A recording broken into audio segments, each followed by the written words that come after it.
കേരളത്തിലെ ഏറ്റവും വലിയ ഡാൻസിങ് ക്രിസ്മസ് ട്രീയും അതേപോലെ തന്നെ ഫ്ലവർ ഷോയും കാണണോ? നേരെ കൊച്ചി മറൈൻ ഡ്രൈവിലേക്ക് പോരട്ടോ. ഇന്ന് ഡിസംബർ 22 മുതൽ ജനുവരി 1 വരെയാണ് ഈ ഒരു ഷോ ഇവിടെ നടക്കുന്നത്. എറണാകുളം ജില്ലാ അഗ്രി ഹോർട്ടിക്കൾച്ചർ സൊസൈറ്റിയും ഗ്രേറ്റർ കൊച്ചി ഡെവലപ്മെൻറ്റ് അതോറിറ്റിയും കൂടി ചേർന്നാണ് ഈ ഒരു ഷോ നടത്തുന്നത്. അപ്പം നമ്മൾ ഇതിനകത്തേക്ക് എൻട്രി ആയാൽ ഉടനെ നമ്മളെ സ്വാഗതം ചെയ്യുന്നത് ഈ ഒരു വാട്ടർ ഫൗണ്ടെയിനാണ് കേട്ടോ. അപ്പോൾ അത് നല്ല അടിപൊളിയായിട്ട് തന്നെ അവരവിടെ ഒരുക്കി വെച്ചിട്ടുണ്ട്. രാത്രി നല്ല ലൈറ്റപ്പൊക്കെ ചെയ്തിട്ടുണ്ട് കേട്ടോ. അപ്പോൾ നമ്മൾ ഇനി ഇതിനകത്തേക്ക് കയറണമെന്നുണ്ടെങ്കിൽ എൻട്രി ഫീ ഉണ്ട്. ഒരാൾക്ക് 100 രൂപയും അതേപോലെ തന്നെ 5 മുതൽ 12 വയസ്സ് വരെയുള്ള കുട്ടിയാണെന്നുണ്ടെങ്കിൽ 50 രൂപയാണ് എൻട്രി ഫീ വരുന്നത്. അപ്പോൾ അതെടുത്താലാണ് നമുക്ക് ഇതിനകത്തേക്ക് കയറാൻ പറ്റുക. അപ്പോൾ ആദ്യം തന്നെ നമുക്ക് കാണാൻ പറ്റുന്നത് ഒരു തീമാറ്റിക് ആയിട്ട് അറേഞ്ച് ചെയ്തിട്ടുള്ള ഒരു ഫ്ലവർ ഗാർഡനും അതേപോലെ തന്നെ നമുക്ക് ഫോട്ടോ എടുക്കാൻ പറ്റുന്ന ഒരു ഫോട്ടോ ഫ്രെയിമുമാണ് ആദ്യമായിട്ട് നമുക്കിവിടെ കാണാൻ പറ്റുന്നത്. അപ്പോൾ ഈ ഒരു ഫ്രെയിമിൽ നിന്നിട്ട് വേണമെന്നുണ്ടെങ്കിൽ നിങ്ങൾക്ക് ഫോട്ടോ എടുക്കാൻ പറ്റും.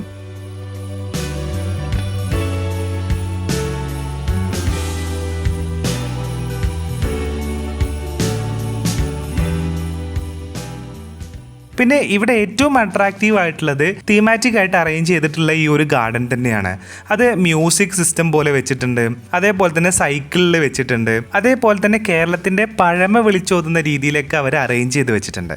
ഇതൊന്നും തന്നെ പ്ലാസ്റ്റിക് പൂക്കളല്ല, എല്ലാം തന്നെ റിയൽ ആയിട്ടുള്ള പൂക്കളാണ് അവരിത് ചെയ്യാൻ വേണ്ടിയിട്ട് ഉപയോഗിച്ചിട്ടുള്ളത്. അപ്പോൾ ഈ ഒരു സെഷൻ കാണാൻ നല്ല ഭംഗിയാണ് കേട്ടോ. ഇവിടെ മുതലാണ് ഇതിൻ്റെ ഒരു ഷോക്കേസ് സ്റ്റാർട്ട് ചെയ്യുന്നത്.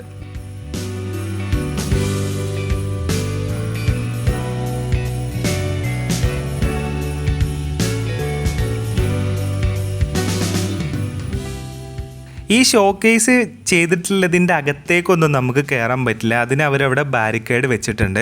ഇപ്പോൾ ചില സ്ഥലങ്ങളിലൊക്കെ പാർക്കിലൊക്കെ അറേഞ്ച് ചെയ്തതുപോലെയൊക്കെ വെച്ചിട്ടുണ്ട്. പക്ഷെ നമുക്ക് അതിനകത്തേക്ക് കയറാൻ പറ്റില്ല കേട്ടോ. അതൊരു കാഴ്ചയ്ക്ക് വേണ്ടിയിട്ടൊരു ഭംഗിക്ക് വേണ്ടിയാണ് ഇങ്ങനെ തീമാറ്റിക്കലി അറേഞ്ച് ചെയ്തിട്ടുള്ളത്. അപ്പോൾ ഇതിൽ എനിക്ക് ഏറ്റവും ഇഷ്ടപ്പെട്ട ഒരു ഏരിയയാണ് ഈ പറയുന്ന പീക്കോക്കിനെ ഉണ്ടാക്കി വെച്ചിട്ടുള്ളത്. ആ പൂക്കൾ കറക്റ്റ് അറേഞ്ച് ചെയ്ത് വെച്ച ഒരു മയിലിന്റെ പീലി പോലെ തന്നെ ഉണ്ടായിരുന്നു അത് കാണാൻ. നമ്മൾ ഇതിനകത്തേക്ക് പിന്നീട് കയറുന്ന സമയത്ത് നമ്മൾ സ്വാഗതം ചെയ്യുന്നത് ഈ ഓർക്കിഡ് ചെടികളാണ്. പലതരത്തിലുള്ള ഓർക്കിഡ് ചെടികൾ ഒരുപാട് ലോങ്ങിൽ നീളത്തിൽ അവർ അറേഞ്ച് ചെയ്ത് വെച്ചിട്ടുണ്ട്. എല്ലാം തന്നെ നല്ല പൂവുകളുള്ള, നല്ല തിക്കായിട്ട് പൂവുകളുള്ള ചെടികളാണ് അവരിവിടെ അറേഞ്ച് ചെയ്തിട്ടുള്ളത്.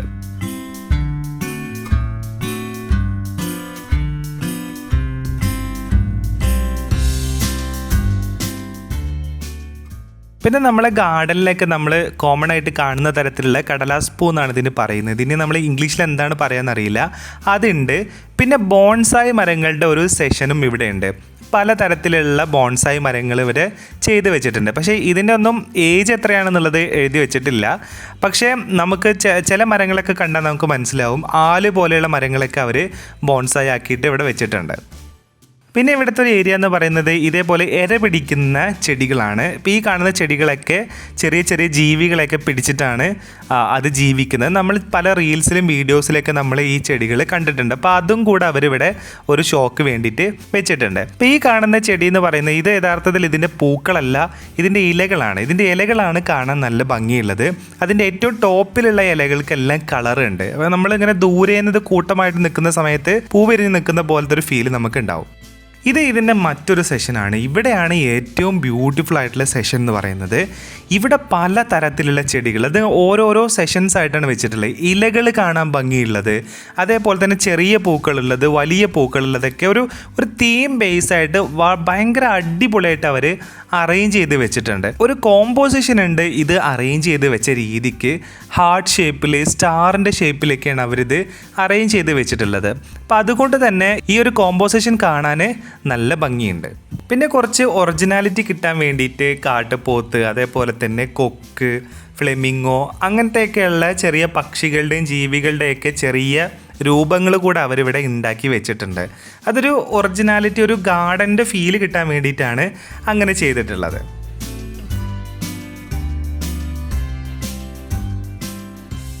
അപ്പോൾ ഈ ഒരു സെഷനിൽ വരുന്നത് നമ്മുടെ മല്ലികയാണ് കേട്ടോ. അത് മഞ്ഞ കളറിലുള്ള മല്ലിക, അതേപോലെ തന്നെ ആ ഒരു ഓറഞ്ച് കളറിൽ വരുന്നതുകൊണ്ട്. ഇപ്പം മല്ലികേൻ്റെ പോലത്തെ ഇതളുകൾ വരുന്ന ചെടികളുടെ ഒരു സെഷനാണ് ഇത്. അത്തരത്തിലുള്ള അല്ലി ആയിട്ടുള്ള പൂക്കളുള്ള ചെടികളുടെ ഒരു സെഷനാണ് ഈ കാണുന്നത്. അപ്പോൾ അത് അവരൊരു സ്റ്റാർ പോലെയൊക്കെയാണ് ഒരു പൂവ് പോലെ തന്നെയാണ് അവരത് അറേഞ്ച് ചെയ്തിട്ടുള്ളത്.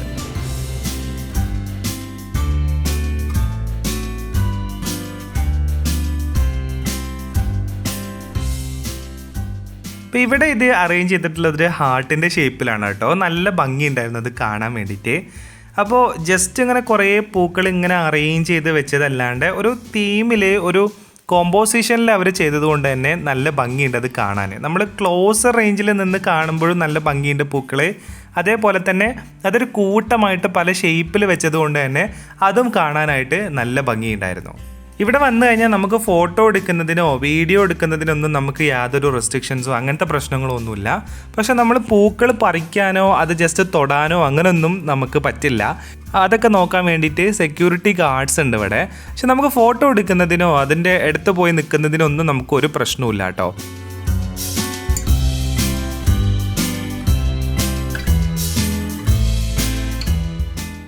ഇതിൻ്റെ ഒരു എൻഡിലേക്ക് വരുന്ന സമയത്ത് നമുക്ക് പ്ലാന്റ് സ്റ്റോറിൻ്റെ ഒരു സെഷൻ നമുക്കിവിടെ കാണാൻ പറ്റും. ഭയങ്കര വെറൈറ്റി ആയിട്ടുള്ള പ്ലാന്റുകളും പോട്ടുകളൊക്കെ വിൽക്കുന്ന ഒരു ട്രേഡേഴ്സാണ് ഈ പ്ലാന്റ് സ്റ്റോറി എന്ന് പറയുന്നത്. അപ്പോൾ അവരുടെ ഒരു സെഷൻ കൂടെ ഈ ഒരു ഫ്ലവർ ഗാർഡൻ്റെ ഒരു എൻഡിൽ അവർ ഒരുക്കി വെച്ചിട്ടുണ്ട്. അതും ഒരു തീം ബേസ് ആയിട്ടാണ് അവർ ചെയ്തിട്ടുള്ളത് കേട്ടോ. ഇപ്പോൾ നമ്മൾ വീട്ടിലൊക്കെ ചെയ്യാൻ പറ്റുന്ന വാട്ടർ ഫൗണ്ടൻ അല്ലെങ്കിൽ ഗാർഡൻ പോലെ അതേപോലെ തന്നെയൊക്കെയുള്ള പലതരത്തിലുള്ള തീമാറ്റിക് ആയിട്ട് തന്നെയാണ് അവരും ഇവിടെ അറേഞ്ച് ചെയ്തിട്ടുള്ളത്. അവരിവിടെ ഒരു റീൽ കോൺടെസ്റ്റ് കൂടെ സംഘടിപ്പിക്കുന്നുണ്ട്. അപ്പോൾ ഇതിൻ്റെ റീൽ എടുത്ത് നമ്മൾ അവരെ ടാഗ് ചെയ്തിടുകയാണെന്നുണ്ടെങ്കിൽ ഫസ്റ്റ് പ്രൈസ് വരുന്നത് 15,000 രൂപയും അങ്ങനെ ഏകദേശം 7,000 രൂപ വരെയാണ് അതിൻ്റെ ഒരു പ്രൈസ് റേഞ്ച് വരുന്നത്. അപ്പോൾ നിങ്ങളിവിടെ വരുന്ന സമയത്ത് ഈ കാണുന്നതൊക്കെ നിങ്ങൾ നന്നായിട്ട് നിങ്ങളൊരു റീലാക്കി നിങ്ങൾ ഇടുകയാണെന്നുണ്ടെങ്കിൽ നിങ്ങൾക്ക് പ്രൈസ് വിൻ ചെയ്യാൻ പറ്റും കേട്ടോ. അങ്ങനെ നമ്മൾ ഇതിനകത്തൂടെ ഒക്കെ കറങ്ങി വന്നു കഴിഞ്ഞാലാണ് നമുക്ക് ഈ കാണുന്ന ഡാൻസിങ് ക്രിസ്മസ് ട്രീൻ്റെ അടുത്തേക്ക് നമുക്ക് എത്താൻ പറ്റുന്നത്. അപ്പോൾ ഇവിടെ എന്ന് പറയുന്നത് ചുങ്കത് ജ്വല്ലറിയും കൂടി ചേർന്നിട്ടാണ് ഇങ്ങനെ ഒരു സെറ്റപ്പ് ഇവിടെ ചെയ്തിട്ടുള്ളത്. അപ്പോൾ ഇത് കേരളത്തിലെ തന്നെ ഏറ്റവും വലിയ ഒരു ഡാൻസിങ് ക്രിസ്മസ് ട്രീ ആണ്. അപ്പോൾ ആ ട്രീൻ്റെ ഓരോ സെഷനിലും കുറേ എന്താ പറയുക ക്രിസ്മസ് പാപ്പാമാരുണ്ട് അവിടെ. അപ്പോൾ അതിൻ്റെ മേലെ നിന്നിട്ട് അവരിങ്ങനെ ഡാൻസ് ചെയ്യുന്നതൊക്കെ കാണാൻ പറ്റും. പിന്നെ മാത്രമല്ല ഇവരിവിടെ ഒരു ലൈവ് ഡാൻസ് കോമ്പറ്റീഷൻ കൂടെ സംഘടിപ്പിക്കുന്നുണ്ട് കേട്ടോ. അപ്പോൾ നമുക്ക് സ്പോട്ടിൽ വന്നിട്ട് നമുക്ക് രജിസ്റ്റർ ചെയ്തിട്ട് നമുക്ക് എന്ത് ചെയ്യാൻ പറ്റും, ഡാൻസ് കളിക്കാൻ പറ്റും. പിന്നെ ഇവിടുത്തെ ഒരു പ്രത്യേകത എന്ന് പറയുന്നത് ഇതിന് ജഡ്ജസ് ഉണ്ട്. പക്ഷേ ഇതിൻ്റെ ജഡ്ജസ് ആരാന്ന് നമുക്ക് കാണാൻ പറ്റില്ല. ക്രൗഡിൻ്റെ ഇടയ്ക്ക് തന്നെയാണ് ജഡ്ജസ് ഉള്ളത് കേട്ടോ. അപ്പോൾ നമുക്ക് ജഡ്ജസ് ആരാന്ന് ഐഡൻറ്റിഫൈ ചെയ്യാണ്ട് നമുക്ക് സ്പോട്ടിൽ വന്ന് ഡാൻസ് കളിക്കാൻ പറ്റുന്നൊരു സ്ഥലം കൂടെയാണ് ഈ കേരളത്തിലെ ഏറ്റവും വലിയ ഡാൻസിങ് ക്രിസ്മസ് ട്രീൻ്റെ അടുത്തുള്ളത്.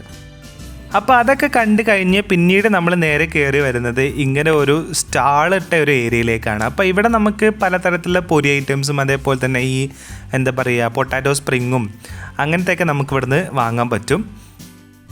പിന്നെ അത് കഴിഞ്ഞാൽ ഈ ഫ്ലവർ ഷോൻ്റെ തൊട്ടടുത്തായിട്ട് തന്നെ ഇങ്ങനെ കുറേ സ്റ്റോളുകൾ ചെയ്തിട്ടുണ്ട് കേട്ടോ. അപ്പോൾ ഇവിടെ പലതരത്തിലുള്ള വെറൈറ്റി ആയിട്ടുള്ള സ്റ്റോളുകളുണ്ട്. ഇപ്പോൾ ഇവിടെ വന്നു കഴിഞ്ഞാൽ നമുക്ക് നമ്മുടെ ഫോട്ടോ ഉണ്ട്, നമ്മുടെ കയ്യിൽ നമ്മുടെ നല്ല ഫോട്ടോ ഉണ്ടെന്നുണ്ടെങ്കിൽ അവർ അപ്പം തന്നെ അത് ഫ്രെയിം ചെയ്ത് തരും. അപ്പോൾ അതിന് വരുന്നത് 150 രൂപയാണ്. പിന്നെ അങ്ങനെ പലതരത്തിലുള്ള മിഠായി വിൽക്കുന്ന കടകളുണ്ട്, ബുക്സ് വിൽക്കുന്ന കടകളുണ്ട്, അതേപോലെ തന്നെ കുട്ടികൾക്ക് വേണ്ടിയിട്ടുള്ള കളിപ്പാട്ടങ്ങൾ വിൽക്കുന്ന കടകളുണ്ട്. അങ്ങനെ പലതരത്തിലുള്ള വെറൈറ്റി ആയിട്ടുള്ള സ്റ്റോറുകളാണ് പിന്നെ ഇവിടെ ഉള്ളത്. അപ്പോൾ നിങ്ങൾ ഫ്ലവർ ഷോ ഒക്കെ കണ്ട് കഴിഞ്ഞ് നേരെ കയറുന്നത് യഥാർത്ഥത്തിൽ ഈ ഒരു സ്റ്റോൾ ഇട്ട ഏരിയയിലേക്കാണ്. പക്ഷേ ഞങ്ങൾ ഫ്ലവർ ഷോ കണ്ട് കഴിഞ്ഞപ്പോൾ അതിന് അപ്പുറത്ത് ഡാൻസ് പ്രോഗ്രാം തുടങ്ങിയായിരുന്നു. അപ്പോൾ ഞങ്ങൾ നേരെ അങ്ങോട്ടാണ് പോയത്. അത് കഴിഞ്ഞിട്ടാണ് ഞങ്ങൾ ഈ ഒരു ഏരിയയിലേക്ക് വരുന്നത്. അപ്പോൾ ഇവിടെ ഇങ്ങനെ പല ചൈനീസ് ഐറ്റംസും അതേപോലെ തന്നെ ടോയ്സ് ആണെന്നുണ്ടെങ്കിലും അതേപോലെ നമുക്ക് ഡ്രൈ ഫ്രൂട്ട്, അച്ചാർ, അങ്ങനെ പലതരത്തിലുള്ള സാധനങ്ങൾ വാങ്ങാൻ പറ്റുന്ന തരത്തിലുള്ള സ്റ്റോളുകളാണ് നമുക്ക് ഇവിടെ കാണാൻ പറ്റുന്നത്. എന്നെ ഏറ്റവും കൂടുതൽ ആകർഷിച്ച ഒരു സ്റ്റോളാണിത്. നമ്മൾ പണ്ട് സ്കൂളിലൊക്കെ പഠിക്കുന്ന സമയത്ത് ഉണ്ടായിരുന്ന മിഠായികളാണ് ഇവിടെ ഏറ്റവും കൂടുതൽ വിൽക്കാൻ വെച്ചിട്ടുള്ളത് കേട്ടോ. 90s കിഡ്സിനെയൊക്കെ ഉദ്ദേശിച്ചിട്ടുള്ള മിഠായികളാണ് ഇവിടെ ഉള്ളത്.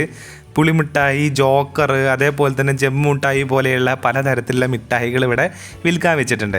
ഇപ്പോൾ ഈ പുളിയച്ചാറൊക്കെ കുറേ കാലത്തിന് ശേഷമാണ് കേട്ടോ ഞാനൊക്കെ ആദ്യമായിട്ട് കാണുകയാണ് ഈ സാധനം. വർഷങ്ങൾക്ക് ശേഷമാണ് ഇത് കാണുന്നത്.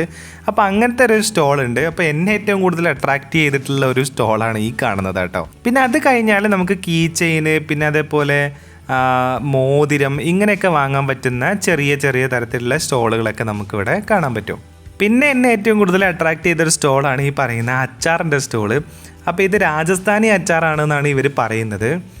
അപ്പോൾ പലതരത്തിലുള്ള കണ്ണിമാങ്ങ, അതേപോലെ തന്നെ വടമാങ്ങ, അതേപോലെ എന്താ പറയുക, മാങ്ങ വിത്ത് ഡേറ്റ്സ്, പിന്നെ അതേപോലെ തന്നെ വെളുത്തുള്ളി അച്ചാർ, അങ്ങനെ പലതരത്തിലുള്ള അച്ചാറുകൾ ഇവിടെ വിൽക്കാൻ വെച്ചിട്ടുണ്ട്. അപ്പോൾ ഇത് കാണുമ്പോൾ തന്നെ നമ്മുടെ വായിൽ വെള്ളം വരും കേട്ടോ. അത്രയ്ക്ക് രസമാണ് ഇത് കാണാൻ.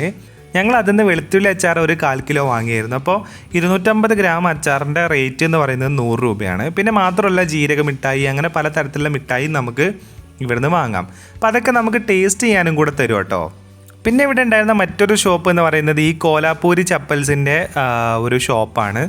അപ്പോൾ കണ്ടിട്ട് ഒറിജിനൽ കോലാപ്പൂരി തന്നെയാണെന്ന് തോന്നുന്നു. അപ്പോൾ ഈ ചെരുപ്പുകൾക്കൊക്കെ വരുന്ന ഏകദേശം റേറ്റ് എന്ന് പറയുന്നത് 500-550 ഈ ഒരു ചെരുപ്പിൻ്റെ റേഞ്ച് വരുന്നത്. അപ്പോൾ നിങ്ങൾക്ക് ഇഷ്ടമാണെന്നുണ്ടെങ്കിൽ നിങ്ങൾക്ക് ഇവിടുന്ന് ഈ കോലാപ്പൂരി ചെരുപ്പുകൾ വാങ്ങാൻ പറ്റും. പിന്നെ അതേപോലെ തന്നെ പൊരികൾ വിൽക്കുന്നത്, പിന്നെ അതേപോലെ പലതരത്തിലുള്ള കളറുകൾ ചെയ്യാൻ പറ്റുന്ന ഐറ്റംസ്, ഇലക്ട്രോണിക് ഐറ്റംസ്, പിന്നെ അതേപോലെ തന്നെ മസാജ് ചെയ്യാൻ പറ്റുന്ന ചില ഐറ്റംസൊക്കെയുള്ള കടകളൊക്കെ പിന്നെ ഇവിടെ ഉണ്ടായിരുന്നു. പിന്നെ അതേപോലെ തന്നെ നമുക്ക് ഈ ഫർണിച്ചറുകളൊക്കെ ഇവരിവിടെ ഷോക്കേസ് ചെയ്തിട്ടുണ്ട് കേട്ടോ. പിന്നെ വാക്വം ക്ലീനർ, പിന്നെ ഈ ആയുർവേദിക് ഐറ്റംസിൻ്റെയൊക്കെ ഷോപ്പുകൾ ഒരുപാട് എണ്ണം നമുക്കിവിടെ കാണാൻ പറ്റുമായിരുന്നു. പിന്നെ അതേപോലെ തന്നെ വിത്തുകൾ വാങ്ങാൻ പറ്റുന്ന ഷോപ്പുകൾ, അങ്ങനെ പലതരത്തിലുള്ള ഷോപ്പുകളാണ് പിന്നെ ഇവിടെ ഉണ്ടായിരുന്നത്.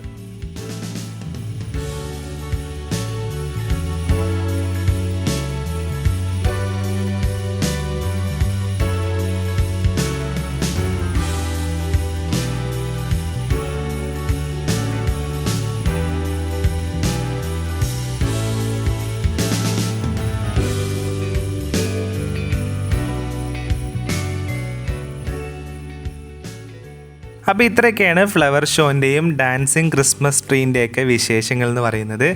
എന്തായാലും കൊച്ചിയിൽ നിങ്ങൾക്ക് വന്നാൽ അത്ര നഷ്ടമൊന്നും വരാത്തൊരു ഏരിയ തന്നെയാണ് ഈ ഒരു സ്പോട്ട് എന്ന് പറയുന്നത്. ഫ്ലവർ ഗാർഡൻ ആണെന്നുണ്ടെങ്കിൽ അത് അറേഞ്ച് ചെയ്ത് വെച്ചതൊക്കെ കാണാൻ നല്ല ഭംഗിയുണ്ടായിരുന്നു. അപ്പോൾ നിങ്ങളുടെ സായാഹ്നങ്ങളൊക്കെ ചിലവഴിക്കാനൊക്കെ പറ്റുന്നൊരു ഏരിയ തന്നെയാണിത്. പക്ഷേ ആകെ ഒരു പ്രശ്നം എന്ന് പറഞ്ഞാൽ കൊച്ചിയിലെ ട്രാഫിക്കാണ്. അപ്പോൾ അതൊന്നും നിങ്ങൾക്ക് പ്രശ്നമില്ല എന്നുണ്ടെങ്കിൽ എന്തായാലും നിങ്ങൾക്ക് വരാനും എൻജോയ് ചെയ്യാനും പറ്റുന്നൊരു സ്പോട്ട് തന്നെയാണിത്. അപ്പോൾ മറ്റൊരു സ്ഥലത്തിൻ്റെ വിശേഷങ്ങളുമായി നമുക്ക് വീണ്ടും കാണാം. ബൈ.